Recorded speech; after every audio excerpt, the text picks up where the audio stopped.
good. That's what it says.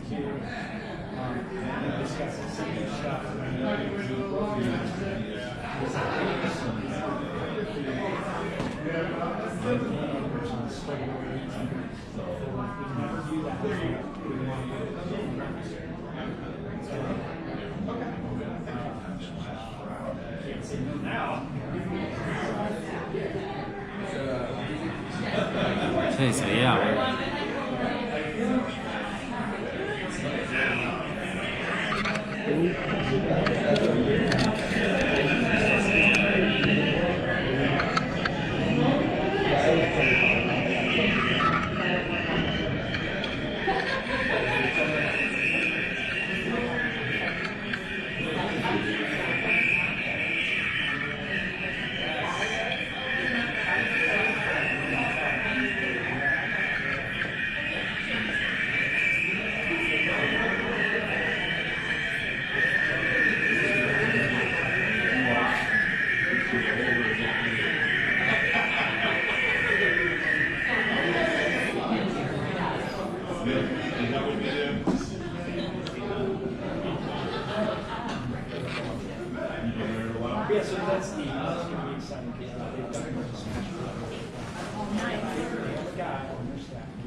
So I also run an event called Nerd Night. Yeah? This already looks like something that should be in Nerd Night. So we should chat and That'd maybe be really set up a fun. one-on-one. That'd be fun. It is actually really fun. Is it? What's the Nerd premise? Night is basically like TED Talks, but in a fun and social Oh, environment. cool. That's great. Third Wednesday of every month. Okay. Yeah, Nice. we'll set up a one-on-one and brainstorm.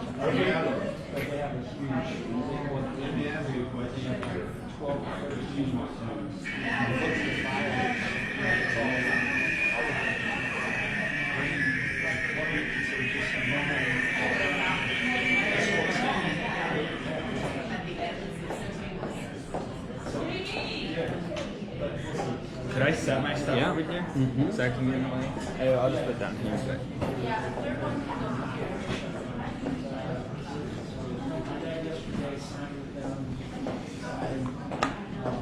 Where are the bathrooms too? If you walk down that hall to the left. Okay.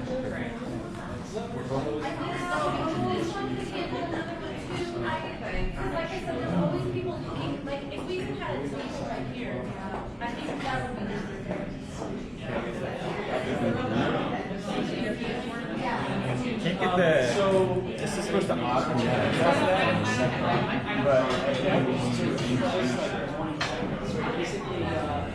Maybe put it more back. Yeah, or if we lift it, put it back up higher. I don't know how. Put this one back.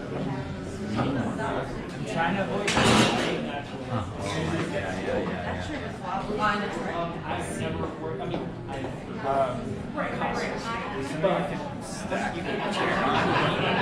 So I think if I get it like right there.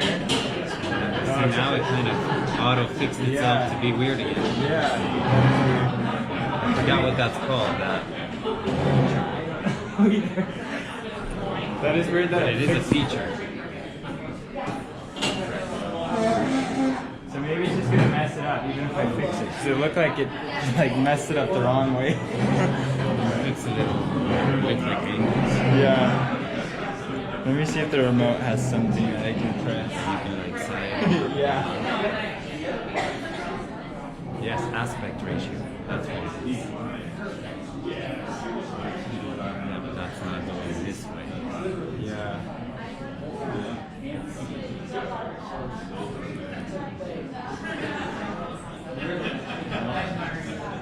Try all of them. So Flip, you get the media sponsors 30 seconds. Oh, is it playing right now? Yeah, it's good. Yeah. I don't know what it's going to say. But I'm Right. sure once that's the other person speaking. Oh yeah. I was gonna say, do you want me to go test it? Because I can hear Andrew it. does that. Okay. But again, I don't have a microphone. So there, you can mention your tea sponsor too. I poured water into my coffee mug. I was like, dang it, I did it again. Are we in there? Oh, that's us. Hello. You can hear it. Right. Cool. That's There's a glitch in the matrix. okay, so yeah, you'll get that time there again. That was a nice impromptu time last week. But now we'll do it officially So, as well. media sponsor. Do you want maybe a pencil? Or if it leans down, is that okay? Yeah, that's fine. Cool. Actually, that makes Yeah, that made it go further. So if you, So we're gonna hold it right there. Because when I do it that way, it's all. what about this thing? No. You put one thing on this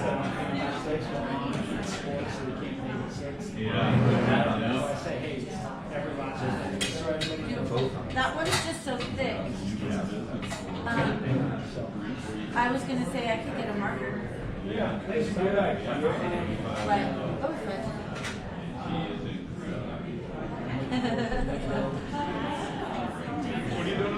Oh, true, that might work.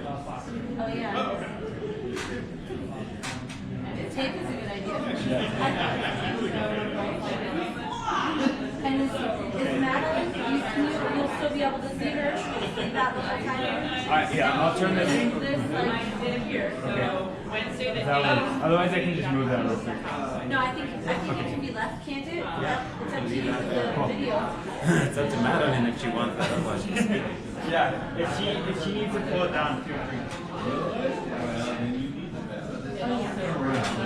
Stop breathing on I it. think it's gonna work. Just gotta stop breathing. Yeah, just everyone stop moving. Press the power. Okay. Cool. Thanks for the help.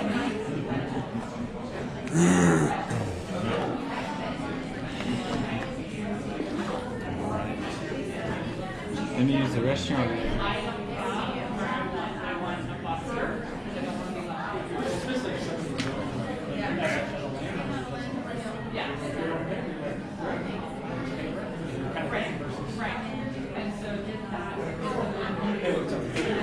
I will get back to you, man. Not this past week. I'm crazy. I haven't been going man. Yeah, let me, and I will. Every time I see it, I'm like,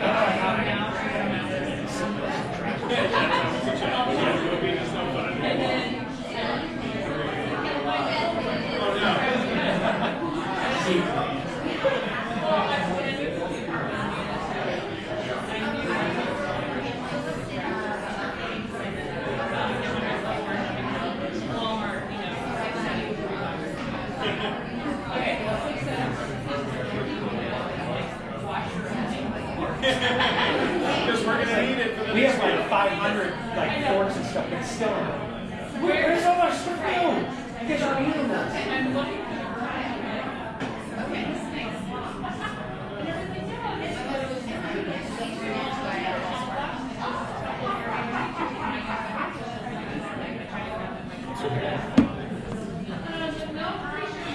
So when would you rather do that?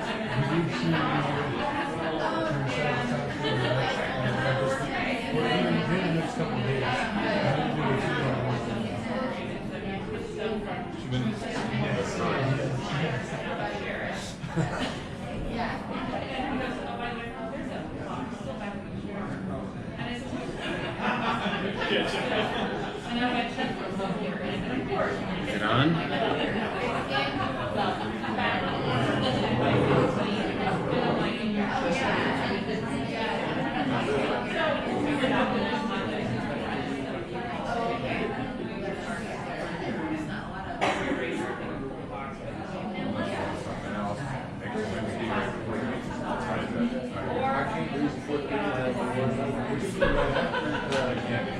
Yeah, next week. I'll go with it. Yeah, we'll do it. We'll do that next week. Okay, that's fine. That works for me. Would you work today? Yeah, let's do it today. Yeah. Let's do it today because then we can get it over with. Yeah. Oh, it's a 1 minute warning now. We're getting the microphone fixed, but we got a 2-minute warning. Make sure you get your breakfast, find your seats, get ready for your presenters. 2 minutes.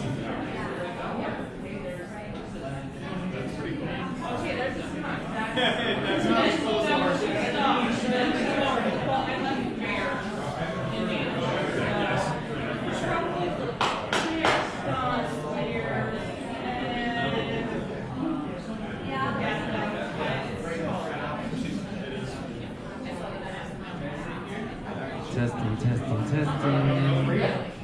Testing, testing, testing, testing, testing. Is that me over there or is that over here? Can we hear? Testing, testing, testing, testing. You can hear it? I had a bear walk across 6 months ago or something. Probably still have the video.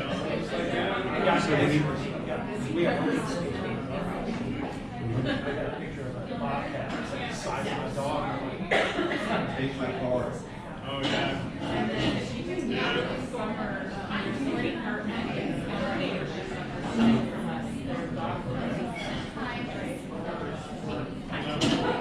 And we just got 2 kittens.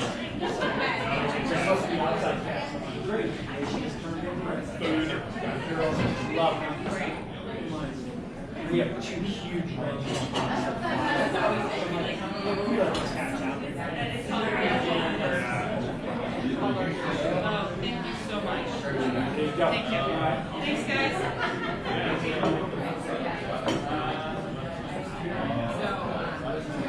Well, that's exciting.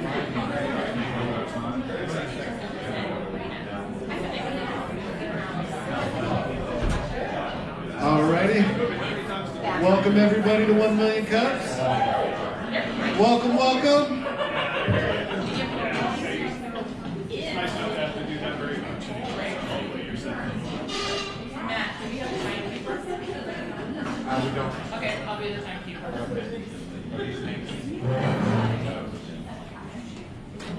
Alright.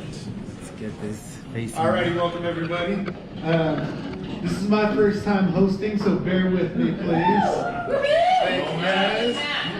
New organizer at 1 Million Cups. I've been trying to get my feet wet and get more people into supporting small local businesses. So, 1 Million Cups is the perfect opportunity for that because 1 Million Cups is a small business community, a group of small business communities that we all just like to support each other. It's not a paid group or anything like that. It's just something that, again, small business owners all get together and support each other.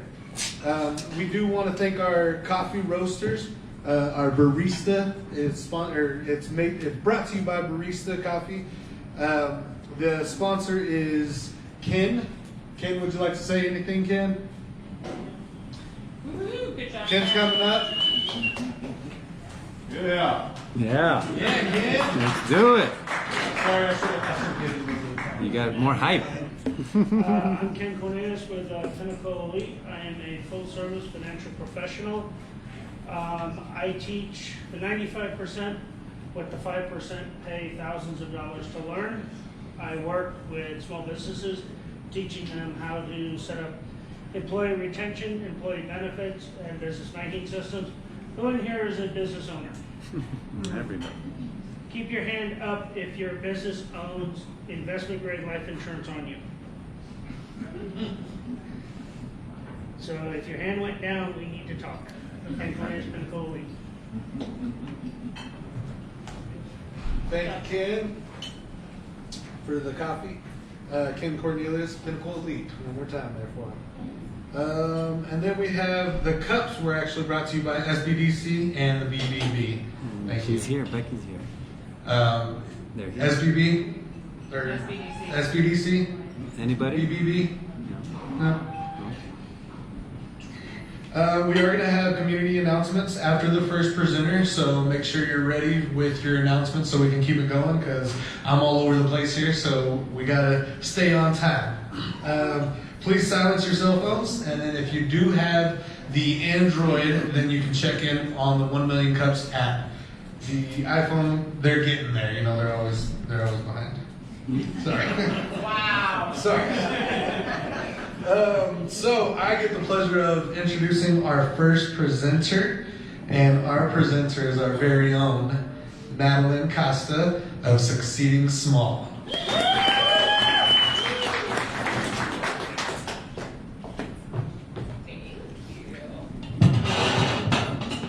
Okay. Yes. Did you guys miss me? Yeah. I got to MC last week, so now I'm here for you again. I am so excited to be here. I actually presented last year, so this is my 1-year update. So I am so excited to just come up here and share my journey and really talk to you about what this past year has been like. So, like Matt said, Madeline Costa, I own a digital marketing agency called Succeeding Small, where I specialize in search engine optimization, web design, social media, branding, so much more, but exclusively for small businesses, because that's who my family is. I came from such a long line of entrepreneurs and small business owners. I was a small business owner myself at 16. I started an online boutique where I built a little e-commerce website and set up at craft fairs and trade shows selling women clothes every single weekend. So that was my first business. And I've had Succeeding Small for, it'll be 4 years here in November. So be entering my 5th year of business, which is terrifying. But what I really want to talk to you about today is this past year of mine, because I had one objective, and that was to scale my business and make it sustainable and actually turn it into a place that could exist even when I couldn't be around, which was a very intimidating thought for me as an entrepreneur. And I'm sure as entrepreneurs yourselves, that would be like, what do you mean? This business is my baby. This is what I do. This is what I live for. And especially for people like me who are workaholics and love to work in the first place. But my objective was to make sure that this could be a legacy that could stand alone, could represent small businesses, could continue to go, because I was so tied to my business that I couldn't take a vacation. I couldn't afford to catch a cold, much less have a baby, right? There were so many things that couldn't happen without me there. And that was a disservice to what I was trying to do. I set out with a mission to grow small businesses and to be a representation for those people and be an advocate and be a partner for people. And I couldn't do that if I couldn't be 100% there all of the time. So I had to figure out ways to make that happen, to scale my business, to make it sustainable, which is much different than the stage of business that I was in last year, which was growth. So the growing stage of acquiring more customers, of getting more people on my team, of growing as fast as I could, that was a beautiful stage to be in. I learned so much, and this is a very different stage. So something I love about 1 Million Cups is the ability to gather around as entrepreneurs and share these different stages of business, because I think we can all learn from each other and talk about these different areas and spaces, and hopefully get to share in camaraderie and misery of all of our struggles that we have as business owners, right? So in order to scale my business and what I spent the past year doing, first and foremost, I had to systematize everything. I had to turn everything into a system, everything into a process, which taking a visionary entrepreneur like myself was like pulling teeth. I am a big idea person. I can run with ideas. I can implement them, execute them. Don't need any guidebook. Don't need anybody telling me what needs to be done, because I'll do it. However, that's not sustainable when you have people under you, right? You cannot translate what's in your brain and be sustainable if you don't have any systems and processes. So I had to significantly document everything that I did, put down all of my knowledge in writing, not just mine, but my incredible team. Today, I've got 8 people behind me, including myself, and I run an internship program as well. So I teach digital marketing to college students and community members. So about every semester, fall, spring, summer, I have about 3 to 5 students that I get to teach as well.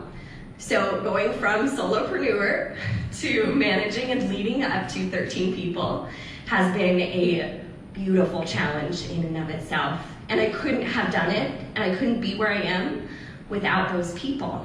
Because going back to systems and processes, that is not my first instinct.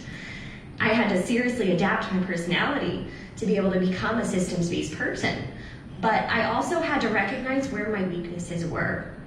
So I was fortunate enough to find somebody who was an organization-based person. She has become my operations manager.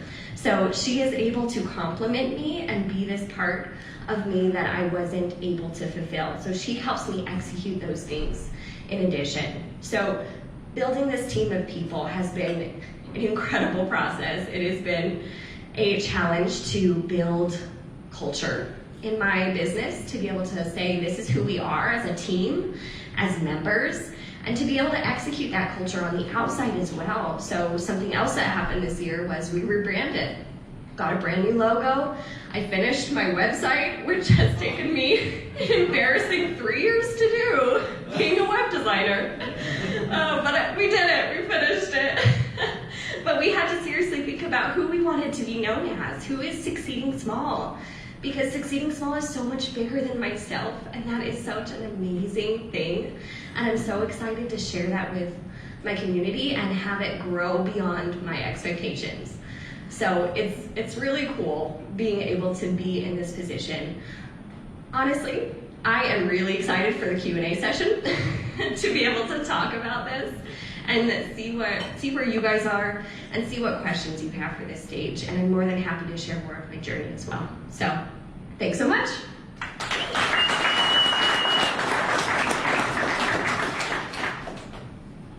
Frank, we'll start with you. Well, thank you for doing that. And congratulations Thank you. on a very difficult next phase of business.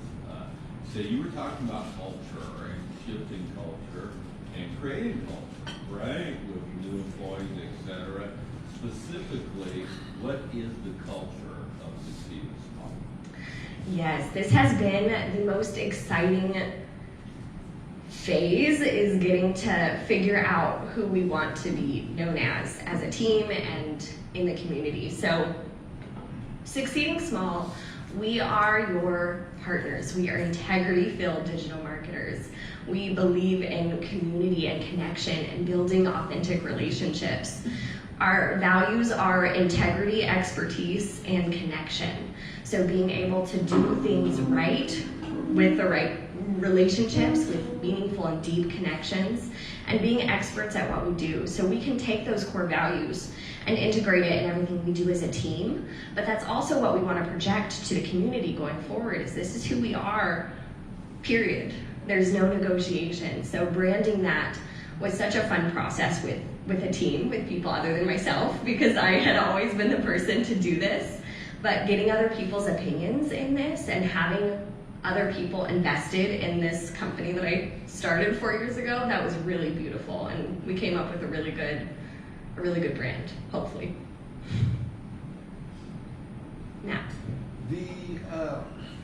It sounds like you're expanding in with it being the time of everybody complaining about finding people and finding good work. How do you go about finding good work at this time? Oh my good gosh. workers, I'm sorry. Yes. So I'm actually on the hunt as we speak. I am currently looking for an SEO specialist. So if anybody knows of somebody who loves SEO as much as I do, that would be beautiful. But it is a challenge. It is so hard to find people who are passionate and committed. I've taken a very untraditional approach to people in the past. I usually don't hire with experience, and because I know I can teach anything. That's what my digital marketing program is all about. So getting to train people from the bottom up and getting to mold people essentially into that position and be able to fill them up with that knowledge. That's rewarding for me. That's the way I give back. So I actually use my internship program to hire However, that honestly has gotten me into a pitfall before too, not hiring for experience, because people have so much to give, and they have their own experiences and their own knowledge, and me not finding those people was actually a disservice in some cases. So I think it's a healthy balance of knowing when you need expertise and knowing when you have the time and capacity to teach somebody the way that they deserve and be able to fill them up with knowledge. I've had people take advantage of me because I'm so teaching and education based, so sometimes they just take my knowledge and leave, which isn't very fun. But sometimes you get real lucky, and I'm so lucky with the team that I have because they all invested in this company, which is really cool. But being this part of my job is the hardest thing I've ever had to do. Can I follow up on that? Yeah. How do you get them invested? How do you keep them invested in your company? Yes, honestly, I think it goes back to the culture and our mission. I try to remind my team, and we have deep and meaningful discussions about why we do what we do. And we are in the business of growing small businesses. That's what we are about. That's our mission, and flooded with everything that we do. So I think having a mission behind our company gives them that passion that they need to be able to execute what they do every day. So I also have weekly team meetings. So every Friday we get together remotely and we share education. So somebody's responsible for bringing an education piece. So I actually take the time to consistently learn, which goes back to that core value of expertise. So I think they love that, loving that there's always room to grow. There's always more to learn. Danielle. So you talked about you had to go through this shift, right? Because you're solo, controlling everything, and then having to go into system, and then actually into that teaching and sharing. So what was some of the bigger shifts that you noticed about yourself to go through that process? Can you walk us through that process? Yes, I'm so glad you asked that, because last year I had to make a really hard decision. I was comfortable. It was me and probably just 2 or 3 other people. I had the right amount of clients. I could either stay where I was and be perfectly fine because this was controllable, or I could grow and scale. And that was the scariest decision that I ever had to make, because I would have to do so much to be able to make that transition. But I had to seriously ask myself, why did I start this in the first place? And I started this to serve the small business community. And by not growing, by staying small, then I was doing a disservice to myself, and I was doing a disservice to my mission on why I started in the first place, and a disservice to what I believe the small business community, because then I would literally have to tell people no, and I don't like doing that. So I had to make that choice and grow and scale, which was terrifying. But that also happened last year. So to be able to do that and make that pivot and that choice was really difficult. And it was a really emotional decision. But being able to, once I made that, being able to put the practical steps in place, that was what I needed. So can I do a follow-up question with that? Yes. So you said you found somebody that kind of balances you out, right? Who loves to do that system prioritizing piece, where you're still the visionary of that. So can you talk to us through that process too? Because that's a lot where we struggle, right? Because we have to let control go and trust somebody else and find our perfect balance. So can you walk us through that process? Yes, delegating is scary, right? Because you think you clearly have. You try to do the best that you can. That's why we start businesses, right? Is because we believe that we can do and be better, and we can serve people in the way that they deserve to be served. So it's really scary letting that go and letting those pieces go. Something I have to remind myself every day is that I never want to be the smartest person in the room. I want to encourage skills, and I want to encourage expertise and build a community where people are smarter than me and better than me, because that's how we grow, and have different opinions than me. So being able to foster that culture of encouraging that and allowing that space, because that's how we grow. If it's always me all the time, then we, that's great. I think I do good work, but I want to remain humble in the fact that it can always be done better. So being able to give people the guidance of like, okay, this is how I do it. Here's my instructions. Please feel free to see room and areas for improvement. How can we do this better? How can we serve people better? So I think that also contributes to a sense of investment, but it also propels us forward. So I would treat it less as giving up control as more of an opportunity to improve and be bigger than yourself. Nice. Frank? Anyone behind me? I don't think so. I saw a finger point. Dylan, go ahead. So with taking that leap of scaling, which is it is a big leap, it is scary. How has that shifted what your goal is for the future of your company? I mean, growing is great, and I hate when people say, "Well, what's your 5-year plan?" I mean, things change so rapidly. But now that you've taken that leap to grow, what do you plan to do with that? Right. I don't know yet. Good answer. Good answer. Love that one. Yes. I am so excited to find out. So the last piece of the puzzle that I am still trying to figure out at scale, which is part of scaling, is being financially stable. And having recurring income and things like that. So my next objective to scale is getting in the education space, which is why I do what I do in the first place. So my goal, hopefully, is my vision is to create courses, to have a podcast, to create these DIY packages where small business owners can do marketing themselves. So I've got a whole plan to be able to do this, and that's how I'm going to scale financially. That's how I'm going to create this kind of recurring revenue and continue my mission of reaching more people, because my current problem is I'm on a hamster wheel. The more clients I get, the more work I have to do because I'm a service provider.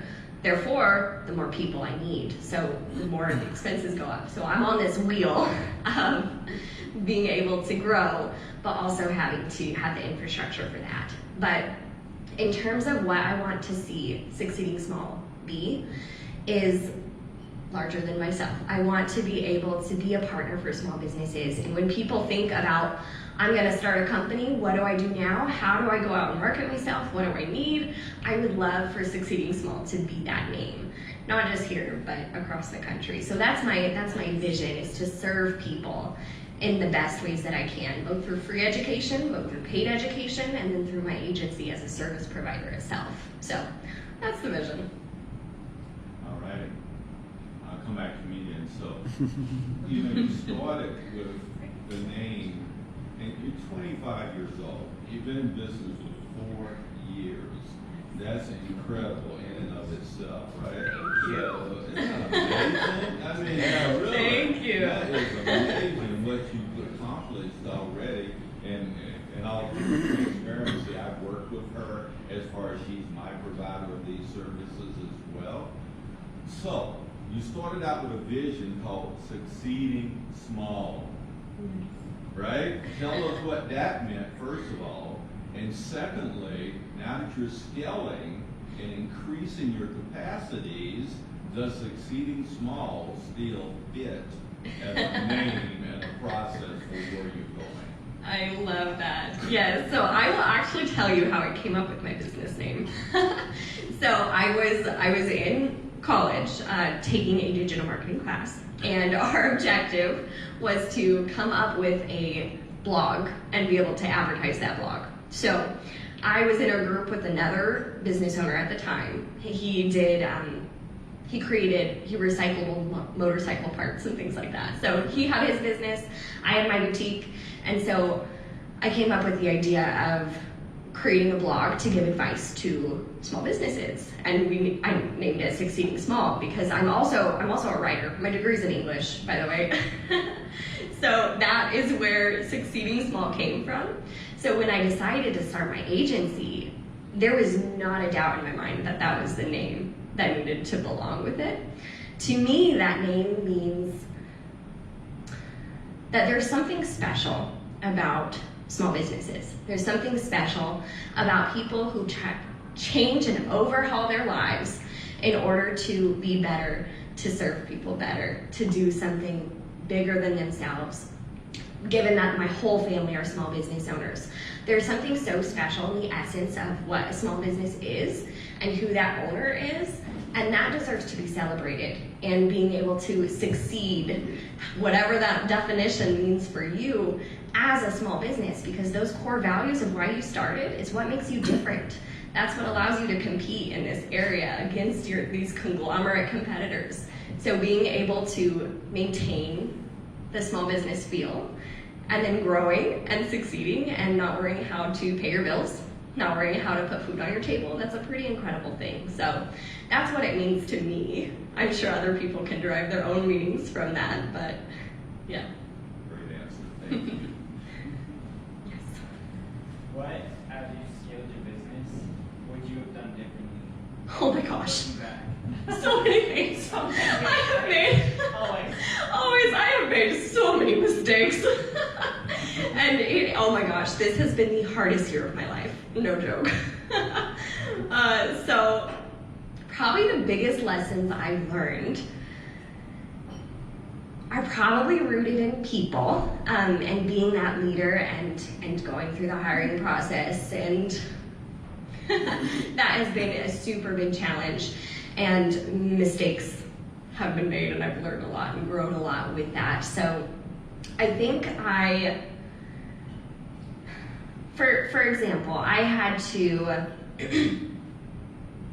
let go of 2 people last month, which was so hard, so painful. I loved both of them, but I had to take everything so much more seriously now.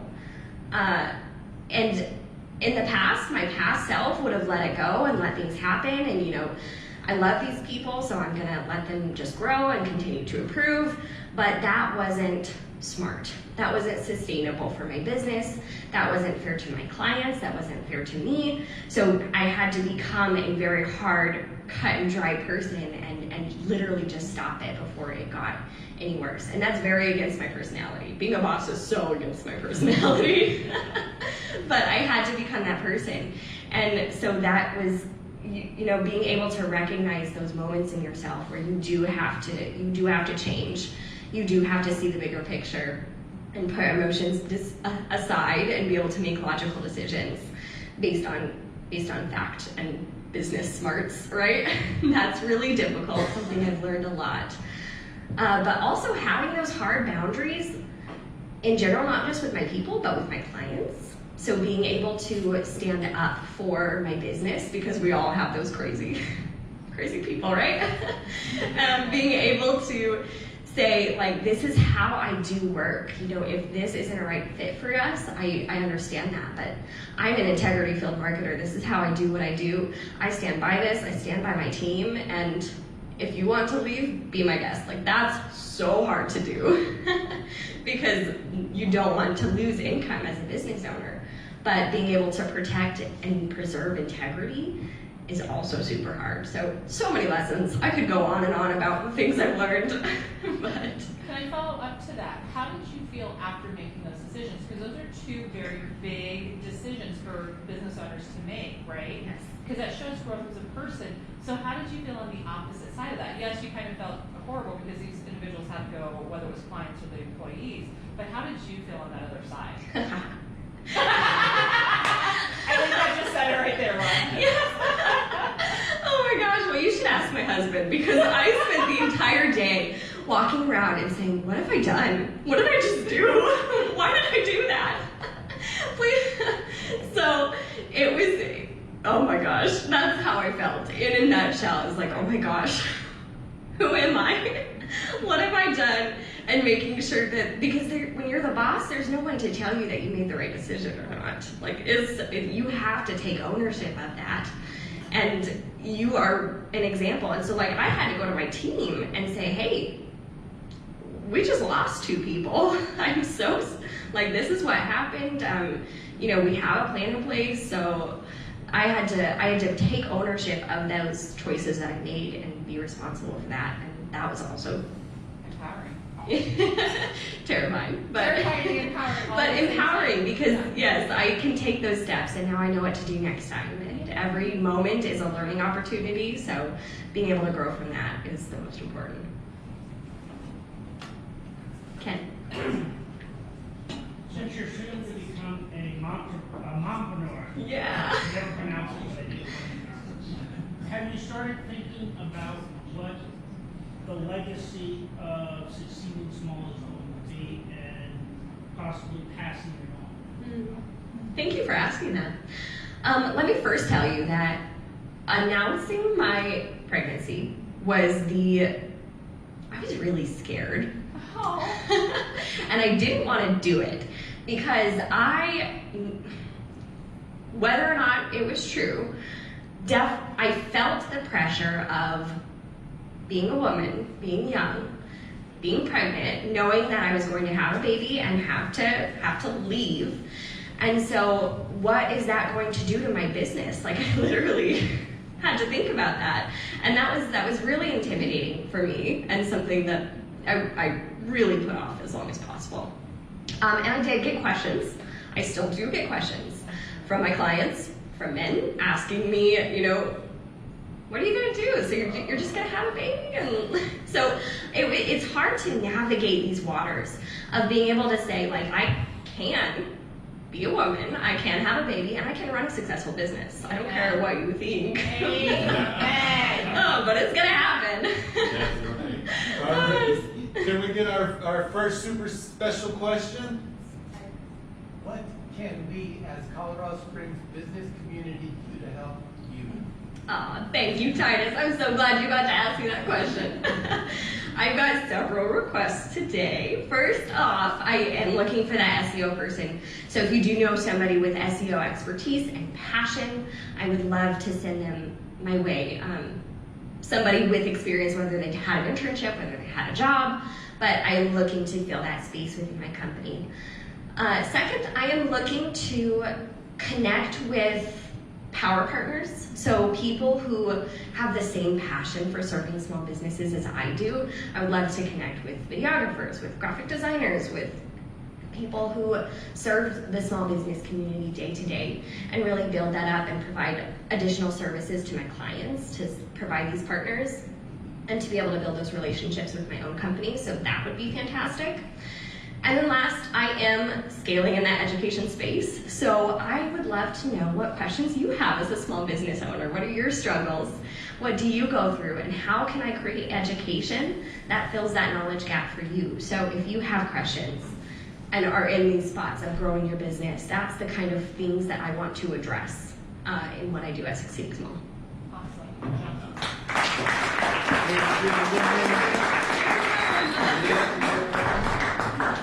Everybody give it up for Madeline. She did amazing.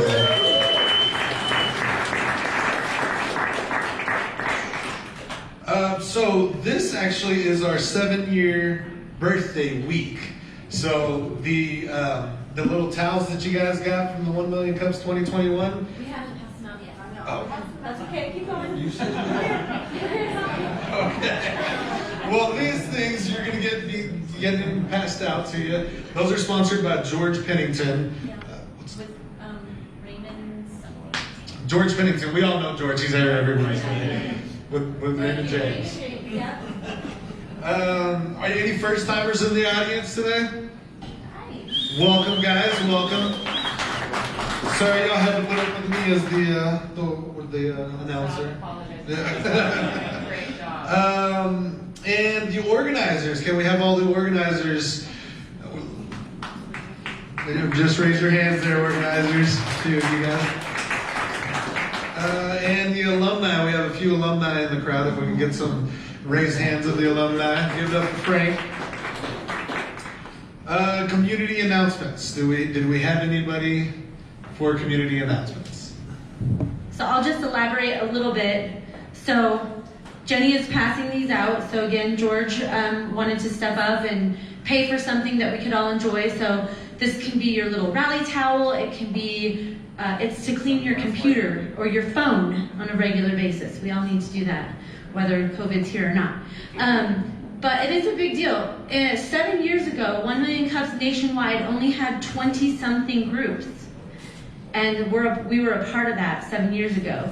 Now there's over 160 groups nationwide, and we're still a part of that. So that's all reflected on there, so you'll have that memory and bring it, you know, this is the pep rally of the week, right? So there. Alrighty, good morning. I have 2 announcements. Dylan, I'm going to steal yours. So Dart Wars, Dylan, the last Wednesday of every month opens up Dart Wars for foster families. So if you know foster families who have foster kids and just need a night out for $25 with pizza included and all the darts that they can shoot at each other, go talk to Dylan and go see that. So if you know foster families, and speaking of kiddos and foster families, Dudes and Brews is coming up. We are really in need of gentlemen who will not foster, but be an advocate for a young man who's in the foster care system and going through the court system and what all that entails. So not next Wednesday, October 6th, Dude and Brews down here at the Garden. Ed from Lush F2F was here last week talking about his food truck, which is home at the Garden. So if you guys would go out and do that, that would be great. And if you want to know more about being an advocate or what else you can do for CASA besides being an advocate, please come and talk to me. Good morning, everybody. So this coming Monday in that room over there, the big one, Memoirs, True Stories Unfiltered September edition is upon us. So I would love to see all of your faces there. The theme for this month is reciprocity.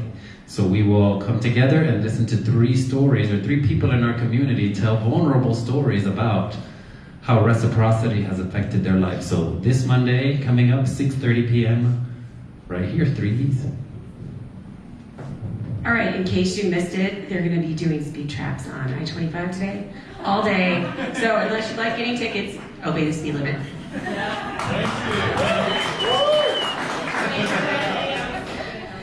Good morning. Elevation Hydration, I went to announce, is September 29th. Corey Brown, the owner, wants to give back to the community, and he's also, in memory of his father, which his father's birthday is September 29th, is giving away 2 free vitamin D injections for the community. So come on down to Elevation Hydration. I have business cards if anybody's interested. Thank you.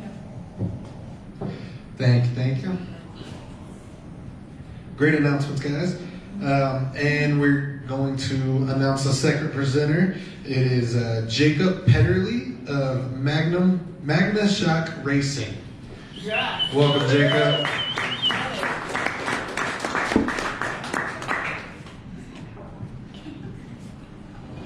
It's just some fun pictures, don't worry.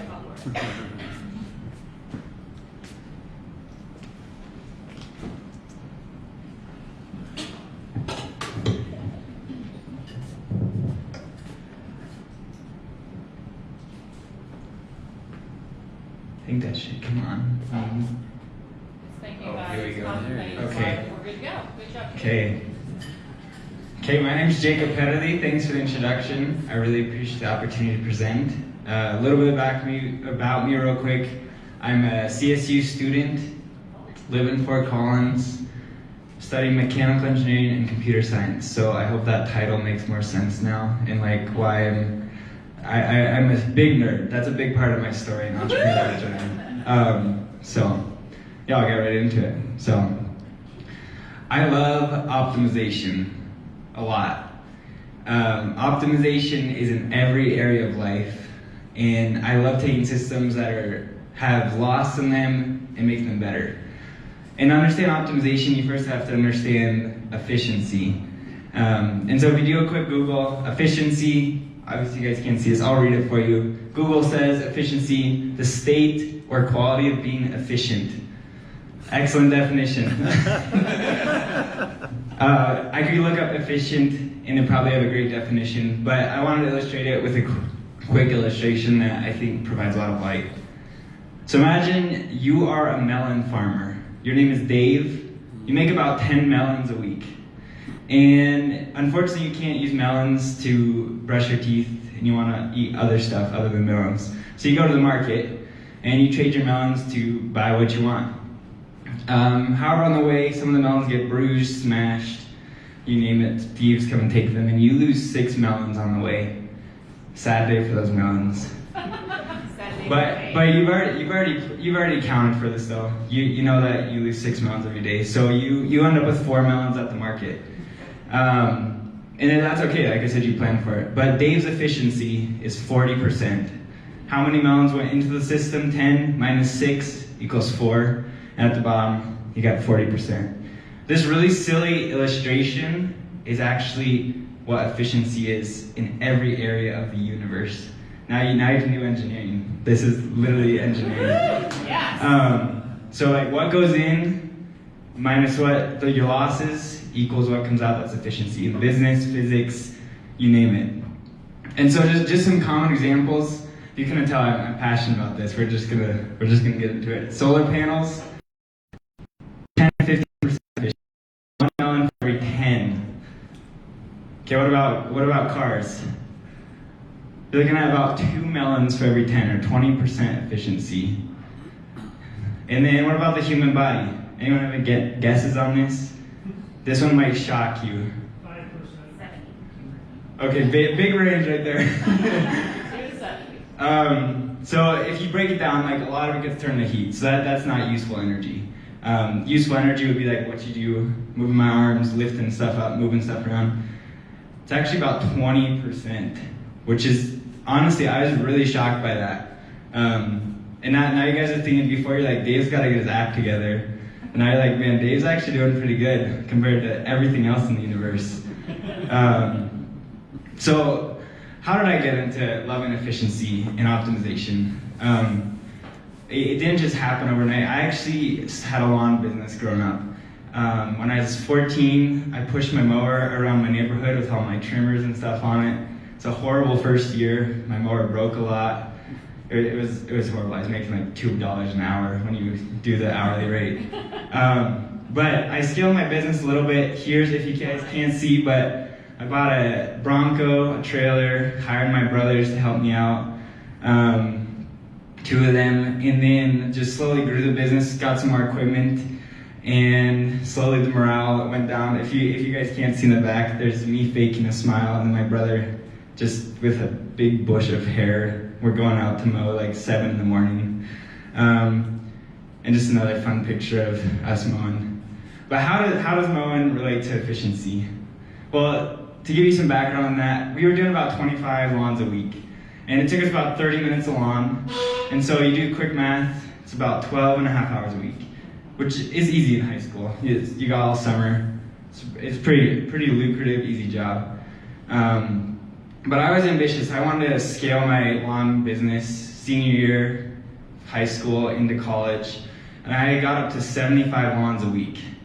And if you do math again, 30 minutes a lawn, you're looking at almost 40 hours a week mowing. And I lived in Fort Collins doing mechanical engineering. I did not have 40 hours a week to mow lawns on the weekend.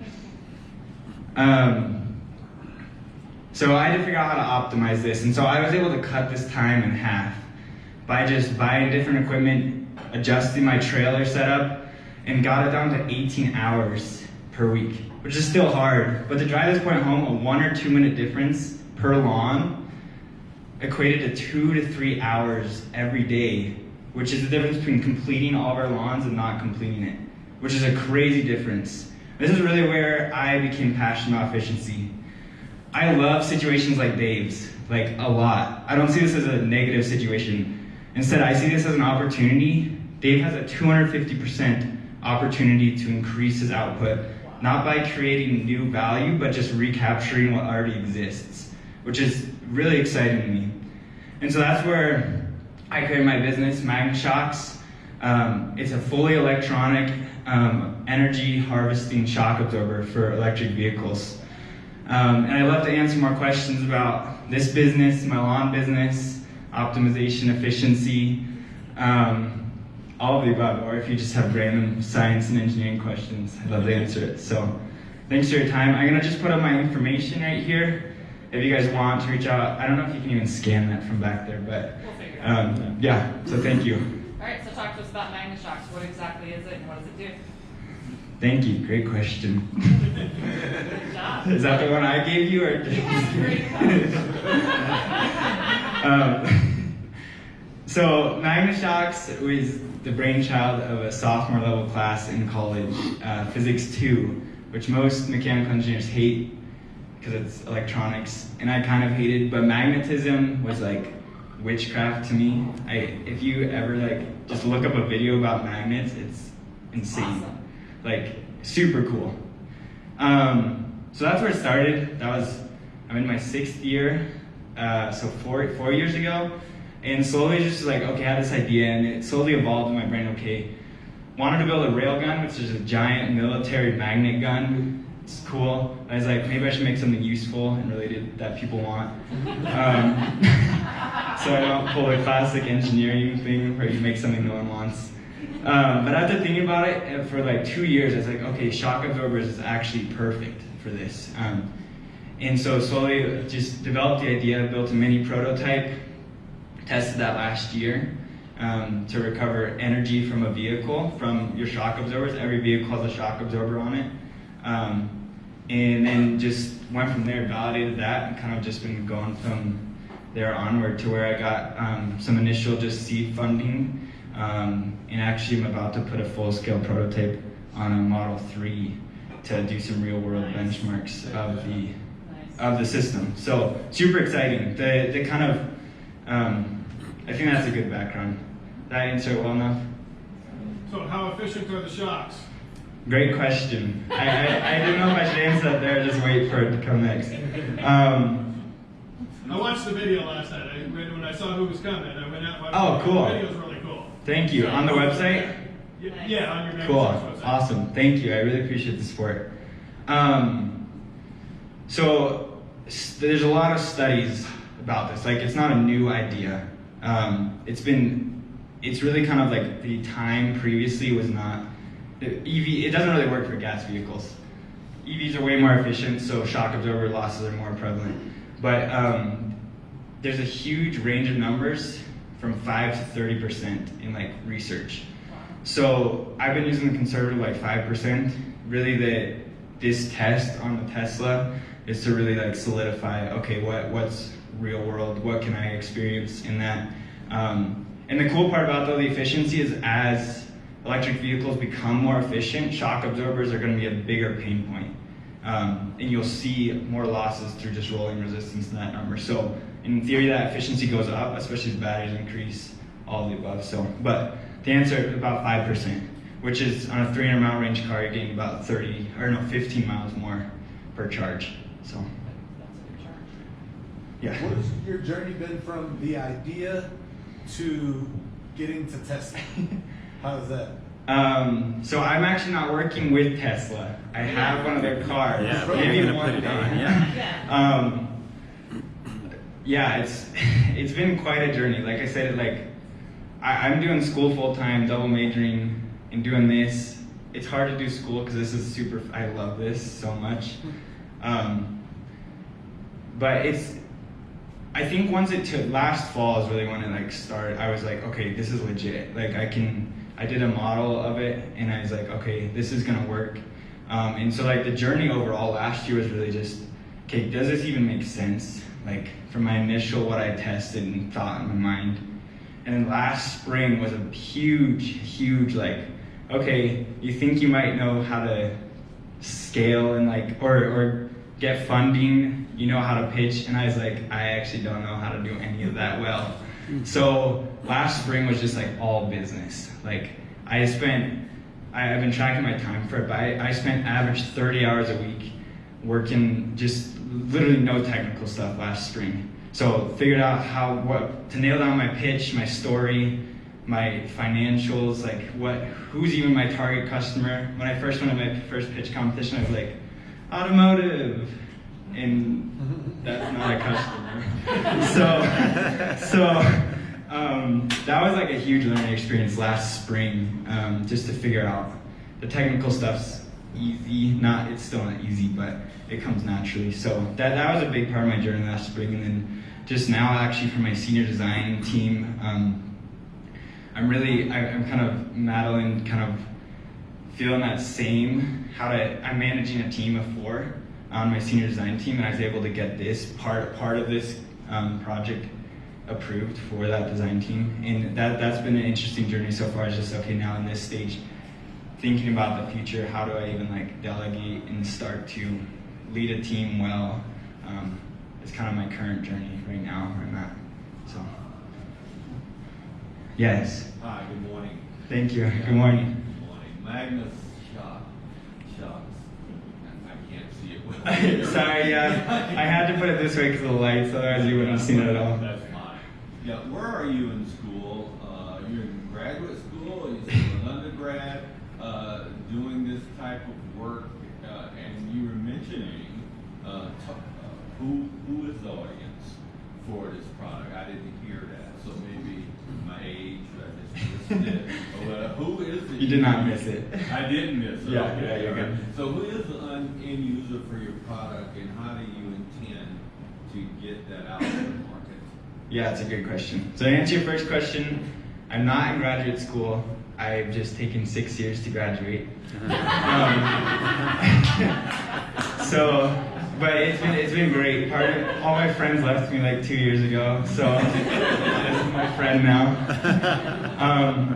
But to answer your second question, really, as like I was doing discovery last spring and even this summer, is EVs is like the end goal market, like mass EV adoption. Like I truly see this as like a Clarify EV. Electric vehicles, hybrids. Yeah, thank you. That's the ultimate end goal. I see this as honestly like a redefining product of something that's currently there. But for the beachhead market, like getting to the market, it's super hard because of automotive. It's just huge. There's a lot of actually up and coming electric vehicle retrofitters. There's actually one in Loveland, Colorado, right near me. So what they do is they convert commercial fleets to electric vehicles. And so it's a great initial market for us because they have low turnaround time. They're customizable, so like they're already customizing everything. Assembly lines, it takes like 5 years for like a sales pipeline for normal OEMs.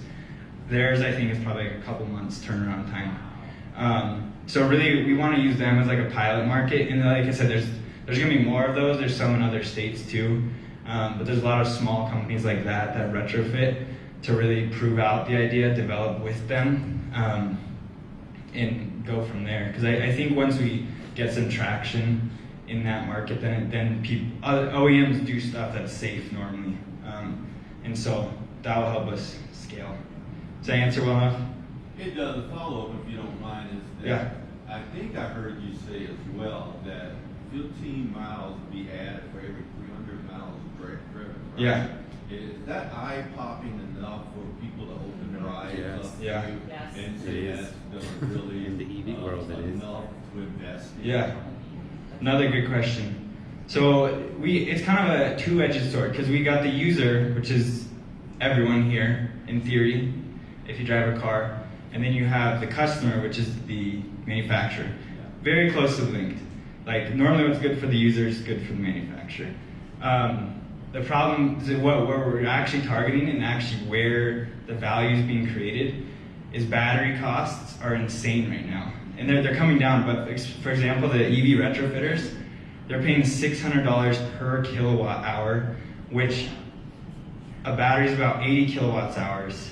And so by installing our shocks, you can have the same range with a smaller battery, and you're saving about $2,500 per vehicle for the retrofitters. I'd say that's impressive. For commercial, for like OEM Teslas, you're saving about $500 per vehicle, which is still almost offsets the cost of the set of shocks. So that's where the real value, and that's where we're really trying to hit. So in the back, you've been holding your hand up. Yes, I'm not sure if you mentioned it or if I didn't hear it. I like the Frank age thing.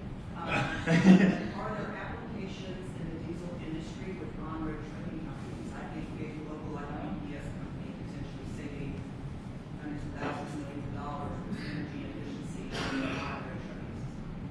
Yeah, great question. Yes. Initially, I see, so right now, at least scalability on the technical side,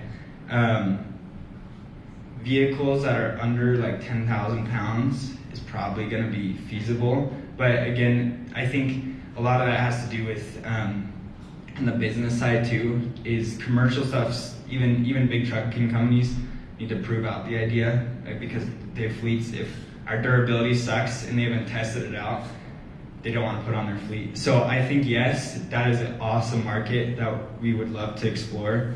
But initially, I think it would be challenging to get into, again, just for the same reasons of OEM.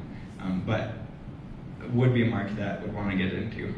So I don't know who was first. I think you might have been. I'll get to you next. All right. This is kind of a two-part question. Yeah. Can you break down like a little bit quickly how the kinetic energy turns into electric energy? Yeah. And then the second part is due to our roads in our city and state, will they be more efficient? Yeah. I love that question, both of those. The first one's actually probably easier than you think. Think regenerative braking on Teslas. So instead of rotating, you're just moving in a linear motion. Same idea, but instead of going one direction, it's now oscillating up and down. So it's exact same principle. On shocks, it's going to be like, you're talking like millimeters, but like that over time it's like I said, it adds up. Most likely for the second question, probably will give more efficiency. Like I mentioned with the studies, that higher 30%, they kind of classify roads with like a roughness level, which I haven't dove a ton into those, but I'm assuming a lot of like the rougher road, the 30% came from like dirt washboard roads, just pothole ridden roads. You guys can like imagine like driving down a washboard road if you just put it in coast. You slow down so much quicker, and it's because all of that energy is being dissipated through your shocks in just rolling resistance versus asphalt. You can just cruise forever. So definitely smoother asphalt, but again, you're still getting, no matter what the road surface, there's some energy being lost. So this is a great idea. I hope you're. Thank you. What are you doing to protect yourself from Tesla? Yeah. I'm assuming they have engineers looking at this kind of stuff Yeah. as well, but what are you doing patent-wise, protection-wise for your idea so that somebody, one of these giants, if they're not thinking about it, Yeah. look at it and go, thanks, we're gonna go ahead and just build our own. Yeah.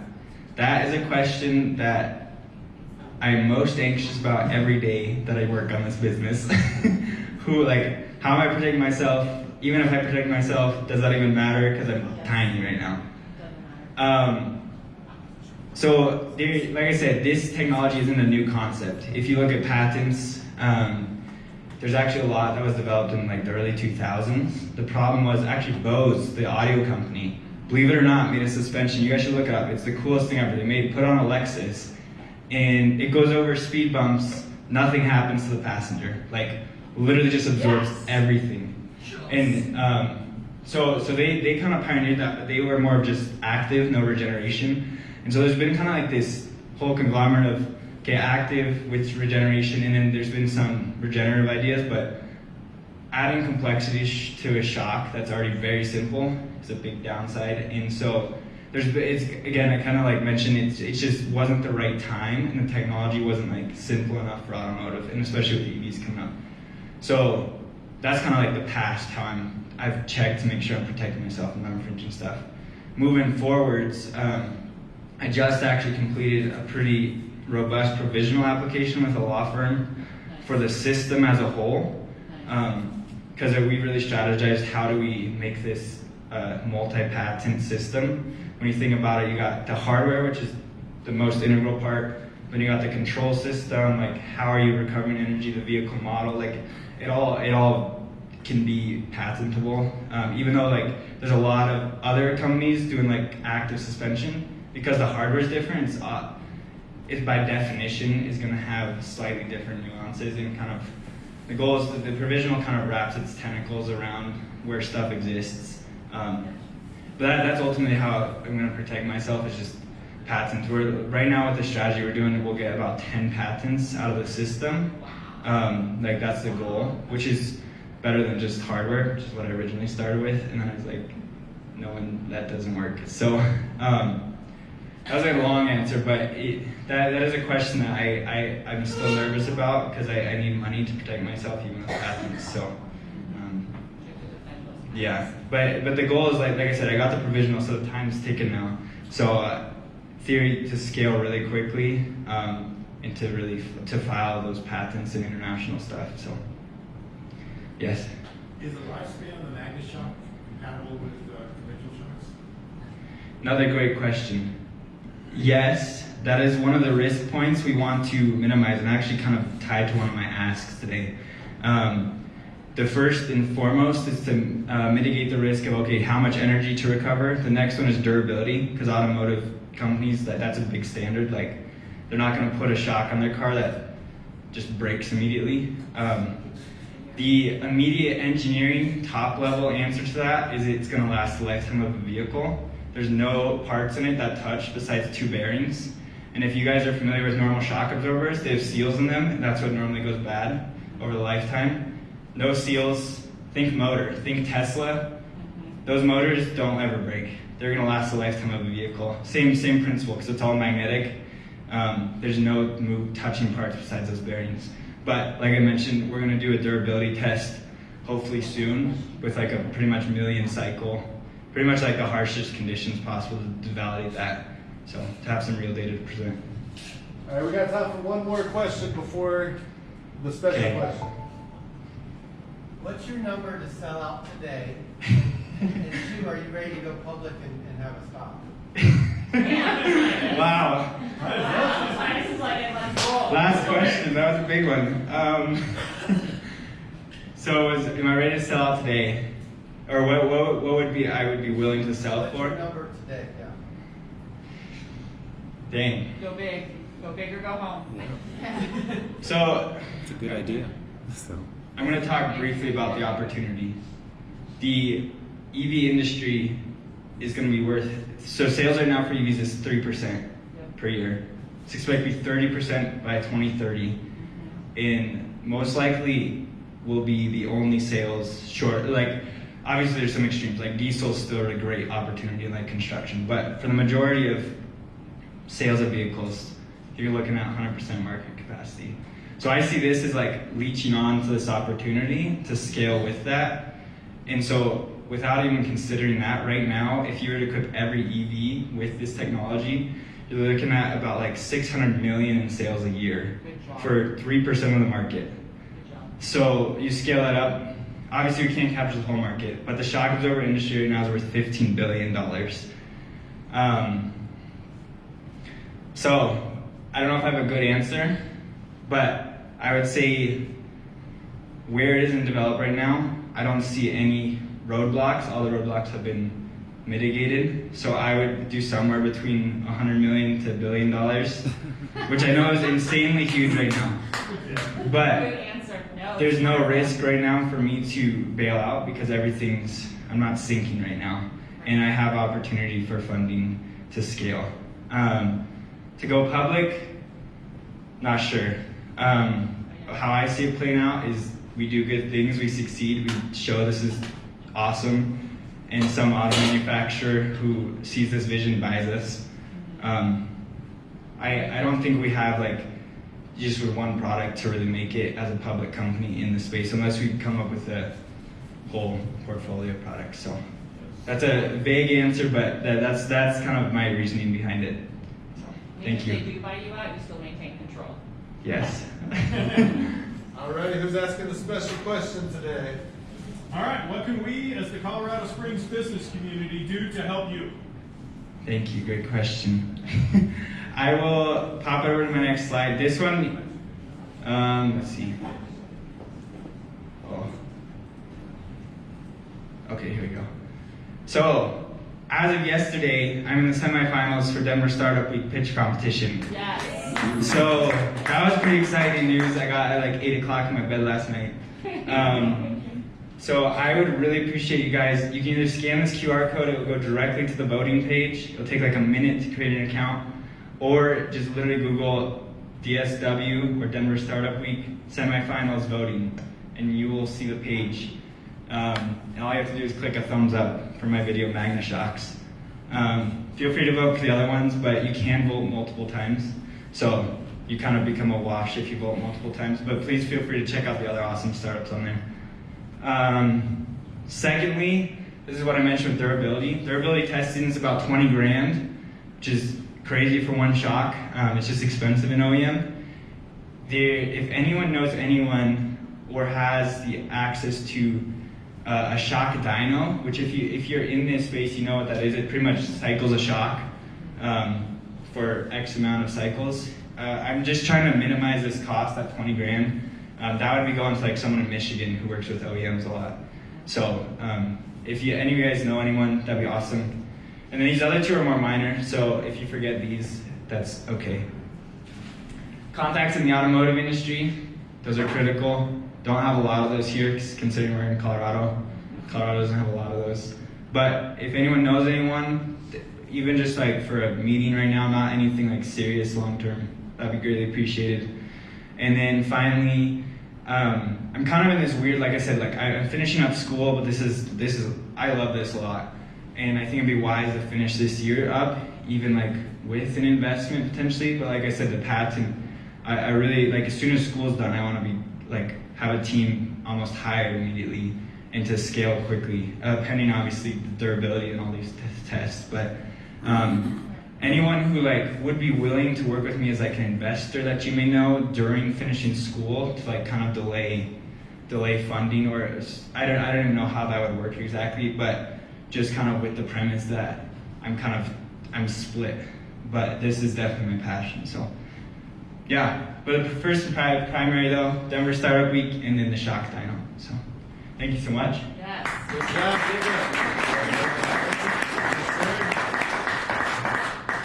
Jacob Pederley. Yeah. Great presentation, man. Thank you. So we want to thank Eric for hosting the space. Eric's not here with us today, but he's always great at giving us and very, very helpful. Thank you. Did we have a breakfast ticket, Sam? I don't have one this week, so I'll get it to the next week. But you can pick the winner. Yeah. Just pick a Who winner. asked the best question today? The winner, I'm going to let you pick the winner. Okay. Sam's going to pick the winner. She pointed at somebody and I didn't see who she pointed at, so. So I'm not sure if he left, but I just learned today, Titus is one of our caffeinators, and he had never asked a super special question. And he had some other great questions today, so I think Titus should be our winner. Titus, you get breakfast, and that's brought to you by Colorado Junk Removal. So thank you, Colorado Junk Removal. I know that. Yeah. So before we leave today, please clean up your spaces, guys. If you ate or anything, please kind of clean up Rally a little the bit towels. there. Rally your towels for Rally us. all the towels. And then we do want to thank our media sponsor, Flip. Flip came in and clutch for us like always. Flip, do you have anything you would like to say? Come to Memoirs. Come to Memoirs is Flip's ask. Other than that, everybody have a great week. We'll see you guys next week. And thank y'all.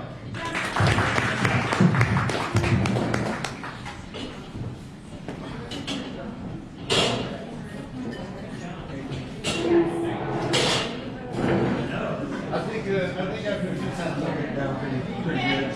Won't need no paper. Yeah, you still need the paper. Even I have You already to need the still paper? like